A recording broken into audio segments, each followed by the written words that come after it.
우리가 지난 시간에 보았던 것이 예루살렘에서 시작된 교회가 예루살렘 밖에 유대와 사마리아로 퍼지는 과정을 봤어요. 교회가 예루살렘 밖으로 퍼지게 된 것은 스데반의 순교 때문이었습니다. 스데반이 순교한 다음에 예루살렘 당국이 예수 믿는 사람들을 엄청나게 박해하고 잡아가기 시작을 했습니다. 대대적으로 박해를 시작을 한 거죠. 박해의 광풍이 교회에 불어닥치게 된 겁니다. 이 박해의 주동은 특히 예수 믿기 전에 사울, 그러니까 바울이죠. 바울 사도가 예수 믿기 전에 이 사울이로 있을 때였습니다. 사울은 바리새인이었기 때문에 예수 믿는 사람들을 싫어했어요. 그래서 예수 믿는 사람들의 그 씨를 말리려고 집집마다 찾아다녔고, 신자들이 발견되면 다 감옥으로 다 잡아갔습니다. 남녀노소 가리지 않고 끌어내서 감옥으로 다 끌고 갔습니다. 이런 상황에서 성도들이 이제 예루살렘에 그냥 남아있을 수가 없었던 거지요. 그래서 이제 유대와 사마리아 지역으로 흩어지게 됐습니다. 이 흩어진 사람들, 도망간 사람들이 가는 곳마다 복음을 전하면서 유대와 사마리아 지역에 복음이 퍼졌고 또 교회가 시작됐습니다. 특별히 또한 이제 12명의 제자는 아니지만 7사람명의 안에 들어가 있는 초대교회 7 일꾼 중에 하나인 빌립이라고 하는 사람을 통해서 사마리아 성에 복음이 전해지게 됐습니다. 그리고 또한 베드로가 이제 유대 지역을 순회하는 중에 유대 지역에 이제 욥바나 그 다음에 이제 루따, 이 지역에서 이제 아픈 사람, 죽은 사람을 살리는 일을 하면서 또 복음이 전파되게 되었고, 그리고 이제 가이사랴에서는 뭡니까? 이 고넬료라는 사람, 이방 로마 군인이었는데 로마 군인의 초청을 받아서 그 집에 가서 복음을 전하는 중에 성령께서 일하시면서 또 하나님 그 지역에도 복음이 또 전파되게 되었습니다. 모든 것이 다 하나님의 은혜였고 하나님의 기적이었고 또 하나님의 일하심입니다. 자, 오늘 우리가 볼 것은 더 멀리, 이제 이스라엘 나라 밖이 아니고 유대와 사마리아는 그래도 이스라엘 땅이거든요. 유대와 사마리아보다 더 멀리 이스라엘 땅이 아닌 다른 이방인 지역에 복음이 퍼지는 그런 이야기를 보고자 합니다. 바로 대표적인 것이 오늘 우리가 읽은 데 나오는 안디옥이라고 하는 것입니다. 안디옥. 이 안디옥, 예루살렘에서 시작된 박해가 유대와 사마리아로 퍼졌고, 그리고 또한 더 멀리 안디옥에까지 퍼져갑니다. 오늘 본문에 일어났죠. 19절의 얘기죠. 그때 스데반의 일로 일어난 환란으로 말미암아 흩어진 자들이 베니게와 구브로와 안디옥까지 이르러 그래서 안디옥까지 이르러. 여러분, 그러니까 이 스데반의 순교가 얼마나 큰 파장을 불러왔는지, 스데반의 죽음이 얼마나 이 교회에 무시무시한 광풍으로 흘러왔는지를 볼 수가 있습니다. 엄청나죠? 여러분, 이 안디옥은 아주 위쪽입니다. 이 시리아, 수리아보다 더 위쪽에 있는 곳입니다. 이스라엘 나라 땅을 벗어나면 해변가 쪽으로 쭉 떨어가면 이제 두로와 시돈이 나옵니다. 그런데 이 두로와 시돈보다 더 위쪽으로 올라가는 거예요. 더 위쪽으로 올라가는 거예요. 왜 그렇게 성도들이 북쪽으로 올라가게 됐을까요? 더 멀리 가게 됐을까요? 여러분, 그 사이에 뭐가 있었을까요? 이 사울이라는 사람이 또 있는 겁니다. 사울이라는 사람이 예수 믿는 사람들을 잡기 위해서 처음에는 예루살렘에 있는 사람들만 잡아들였어요. 예루살렘에 있는 신자들만 잡아들였어요. 그런데 예루살렘에 있는 신자들이 여기저기 도망간다는 소식을 듣고 도망간 사람들을 잡으려고 하는 겁니다.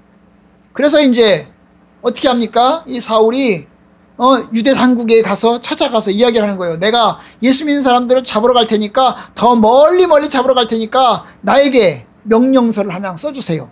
그럼 내가 어디까지 가겠냐? 저 멀리까지 가겠습니다. 저 멀리까지 가겠습니다. 다메섹까지 가겠습니다. 다메섹까지 가겠습니다. 여러분, 이 다메섹도 역시 이스라엘 나라 땅이 아니에요. 저 멀리 북쪽에 있는 도성이에요. 북쪽에 있는 도성이에요. 그러니까 내가 다메섹까지 갈 테니까 다메섹까지 가는 명령서를 한 장 써주세요. 그러면 가는 데마다 내가 예수 믿는 사람 만나면 예수 믿는 사람 잡아서 예루살렘으로 끌고 오겠습니다. 이런 거잖아요. 그죠? 그래서 병사들과 함께 가는 중이었던 겁니다. 자, 예. 그러다 보니까 성도들이 어떻게 합니까? 위기를 느껴서, 더 멀리 북쪽으로 더 올라가게 됐던 겁니다. 여러분, 안디옥은 수리아 지역의 이제 중심 도시 중에 하나입니다. 당시 로마 제국의 이제 로마, 알렉산드리아 다음으로 세 번째로 큰 도시예요. 몇 번째로 큰 도시라고요? 세 번째로 큰 도시예요. 제일 큰 도시가 어디라고요? 로마. 로마 제국이 엄청나게 큰 도시인데, 큰 제국인데, 이 로마 제국 하에서 첫 번째 제일 중심 도시가 로마였고, 두 번째가 알렉산드리아고, 세 번째가 안디옥입니다. 그러니까 이 안디옥이 굉장히 큰 도시예요. 로마 제국 내에서도 가장 큰 도시 중에 하나예요. 얼마나 크냐? 이 도시, 이 안디옥이 얼마나 중요한 곳이냐면 동양과 서양이 만나는 곳이에요. 예, 이 안디옥에서 이제 서양에서 사람들이 내려오고 그 다음에 동양의 사람들이 오면 만나는 곳이 바로 이 안디옥입니다. 그래서 거기서 만나서 남쪽으로 내려가기도 하고 서쪽으로 가기도 하는 거예요. 동쪽으로 가기도 하고 그러는 곳이에요. 그러니까 굉장히 중요한 곳이죠. 굉장히 중요한 곳입니다. 도시 중에서는 엄청나게 큰 사람들의 왕래가 빈번한 그런 도시 중에 하나입니다. 헬라 문화의 중심지였습니다. 국제적인 도시고 여러 민족이 모여드는 그런 국제적인 도시 중에 하나였어요. 바로 이 그 지역인 것입니다. 그래서 이제 올라가는 겁니다. 베니게, 키프로스, 구브로스가 키프로스 섬이거든요. 키프로스 섬, 그 다음에 안디옥까지 올라가는 거죠. 올라가는 겁니다. 그러면서 그들이 복음을 전하게 되었습니다. 그런데 이제 보면 그 다음 뭐라고 했어요? 안디옥까지 이르러 유대인에게만 말씀을 전했는데, 처음에는 유대인들에게 말씀 전했다는 거죠. 왜냐하면 이 안디옥에 뭐가 있어요? 차이나타운, 코리아타운 같은 뭡니까? 이스라엘 타운이 있는 거예요. 이스라엘 사람들이 모여 살고 있는 지역이 있는 거예요. 그래서 이스라엘 사람들, 유대인들이 모여 살고 있는 지역에서 하나님 말씀을 전하게 되었는데, 그 다음에 보니까 20절, 그 중에 구브로와 구레네 몇 사람이 안디옥에 이르러 헬라인에게도 말하여 주 예수를 전파했다. 그래서 이제 뭡니까? 헬라 사람들, 처음에는 유대 사람들에게 복음을 전했는데 헬라 사람들에게도 복음이 전해지게 된 이유는 구브로, 키프로스 섬에서 그 다음에 구레네 출신의 몇 사람이, 헬라의 문화에 습득된 사람이죠. 유대인들이 아니죠. 이스라엘 사람들이 이제 뭡니까? 이제 지역을 가리지 않고 민족을 가리지 않고 여기저기 사람들에게 하나님 말씀을 전하게 된 거예요. 그래서 헬라 사람들에게도 이 하나님 말씀을 전하게 된 거예요. 주 예수를 전파하게 된 겁니다. 그래서 이제 이 안디옥의 교회가 시작이 된 겁니다. 유대인들의 교회, 그 다음에 헬라인들의 교회가 시작이 된 거죠. 그래서 사람들이 많아졌다고 그랬어요. 21절에 보니까 수많은 사람들이 예수님께로 돌아왔다고 그랬죠. 폭발적으로 예수를 믿는 사람들이 늘어난 겁니다. 자, 이런 소식을 예루살렘에서 들었습니다. 22절, 예루살렘 교회가 이 사람들의 소문을 듣고 바나바를 안디옥에 보냈던 거예요. 도대체 저 안디옥에 무슨 일이 일어났길래 수많은 사람들이 예수를 믿나? 그런 소식이 들려오나 가서 한번 조사해봐라. 이래가지고 누구를 보냈다고요? 바나바를 보냈습니다. 그래서 이제 그 바나바가 안디옥에 가서 보니까 진짜로 엄청나게 많은 사람들이 주께로 돌아왔어요. 그래서 이제 그가 하나님의 은혜를 보고 기뻐하여 모든 사람에게 굳건한 마음으로 주와 함께 머물러 있으라고 권했어요. 그래서 이제 와서 보니까 정말로 사람들이 예수를 믿는 거예요. 그래서 바나바가 너무 기뻐서 그 사람들 이야기하는 겁니다. 여러분들이 힘들고 어렵더라도 예수를 잘 믿으시기 바랍니다. 예수 믿고 하나님 나라로 함께 하십시다. 하나님 백성으로 하나님을 섬깁시다. 이래가지고 바나바가 예수를 전하게 된 겁니다. 그러자 또 무슨 일이 났습니까? 24절에 보니까 이에 큰 무리가 주께 더하여졌다. 바나바가 가서 이제 하나님 말씀을 전하니까 믿는 사람들이 더 많이 늘어난 거죠. 더 많이 늘어나. 바나바가 가기 전에도 예수 믿는 사람들이 많았는데 바나바가 가서 하나님 말씀을 전하니까 믿는 사람이 더 많이 늘어난 거예요. 그래서 이제 어떻게 합니까? 바나바가 나 혼자 안 되겠구나. 이제 내가 사람을 또 데려와야 되겠구나 싶어서 누구를 데리러 갑니까? 바나바가 이제 사울을 찾으러, 25절에 보니까 바나바가 사울을 찾으러 다소로 갑니다. 왜 사울을 찾으러 갈까요? 왜 하필이면 예루살렘 교회에 요구하지 않고 예루살렘 교회 보고해서 예루살렘 교회에서 한 사람을 더 보내주세요 이렇게 하지 않고 사울을 찾으러 갈까요?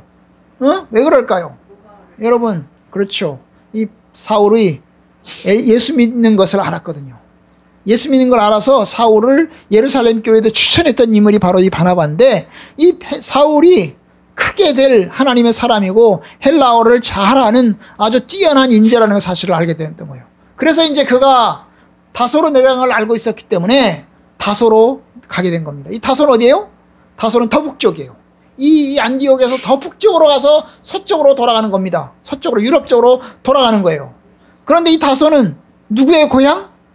바로 사울의 고향이죠. 사울의 고향입니다. 사울의 고향인 이 다소로 가서 이제 사울을 찾아가지고 이제 어떻게 합니까? 안디옥으로 데려오는 겁니다. 그래서 이제 드디어 가서 찾아가지고 안디옥으로 데려왔어요. 같이 왔어요. 26절에 보니까 안디옥에 데리고 왔죠. 데리고 왔어요. 그리고 어떻게 합니까? 그들이 교회에서 1년간 모여 있어서 큰 무리를 가르쳤다 하는 그 말씀이 나오는 걸 볼 수가 있어요. 여러분, 이게 이제 안디옥 교회의 시작이고 안디옥 교회가 확장돼 가는 것을 볼 수 있는 것입니다. 여러분, 이 안디옥 교회가 얼만큼 커졌냐? 안디옥 교회가 얼만큼 커졌냐 하면 예루살렘 교회도 엄청나게 컸지만 안디옥 교회가 얼마나 커졌냐 하면 여러분, 쌍두마차처럼 예루살렘 교회만큼 안디옥 교회가 커지게 된 겁니다. 그래서 안디옥 교회에서 나중에 무슨 일이 있어요? 선교사들을 파송합니다. 안디옥 교회에서 선교사를 파송해요. 누구를요? 바로 바나바와 사울을 선교사로 파송을 합니다.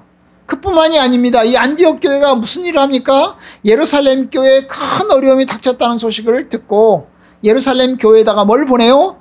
헌금을 보내요. 구제헌금을 보냅니다. 구제헌금을 보내요. 그것이 27절부터 시작해가지고 30절 사이에 나와요. 바나바와 사울을 통해서 구제헌금을 예루살렘 교회로 이제 유대인들에게 구제헌금을 보내게 되는 겁니다. 그러니까 이 안디옥 교회 신자들이 엄청나게 신실한 사람들이었고 정말로 하나님을 뜨겁게 사랑하고 주 예수를 신실하게 믿었던 그런 사람들이었던 것을 볼 수 있어요. 여러분, 여기서 우리가 알 수 있는 사실이 뭐예요? 여러분, 안디옥 교회의 시작도 역시 하나님의 은혜다. 그죠? 안디옥 교회의 시작도 역시 하나님의 은혜예요. 계획된 게 아니에요. 우리가 처음부터 안디옥이 사람이 많이 사니까 안디옥에 가서 복음을 전하자 이래가지고 생긴 게 아니라고요. 어디에서 발단된 거라고요? 스데반의 순교에서 발단됐다고요. 그리고 흩어진 사람들이 어쩌다가 안디옥까지 도달을 했는데 안디옥에서도 하나님 말씀을 전했다고요. 복음을 전했다고요. 그리고 키프로스 섬의 출신들이 살던 사람들이, 예수 믿는 신자들이, 헬라인 신자들이 이제 가가지고 거기서 헬라 사람들에게도 하나님 말씀을 전하고 복음을 전하는 그런 일을 통해서 이루어졌다고요. 여러분, 그러니까 이게 누구의 일이에요? 하나님의 일이죠. 하나님의 성령의 기적인 것입니다. 하나님의 일하심은요, 핍박 속에서 이루어졌어요. 평안하고 좋고 좋은 환경 속에서 이루어진 게 아니에요. 핍박 속에서 이루어졌어요. 성령께서 흩어진 사람들의 복음 전도를 통해서 일하신 겁니다. 물론 한편으로 보면 예수 믿는 사람들이 어디에 가든지 하나님 말씀을 전하고 하나님 말씀대로 살았죠. 어디에 가든지 예수를 믿는 믿음으로 똘똘 뭉쳐서 살았습니다. 그들은 예수 그리스도를 주라 고백했고 사람들에게 주님이라고 선포했습니다. 그래서 그들이 생명의 주님으로 증거한 것입니다. 이와 같은 일이 안디옥 교회의 파장을 불러일으킨 거예요. 한편으로는 하나님의 성령의 열하심이고 한편으로는 예수 믿는 사람들의 성실한 믿음과 삶이 이제 안디옥 교회가 세워지게 되는 그런 놀라운 일이 일어났어요. 안디옥 교회가 우리가 아는 대로 바울의 1차, 2차, 3차 전도 여행의 중심지가 됩니다. 여기가 전초기지예요.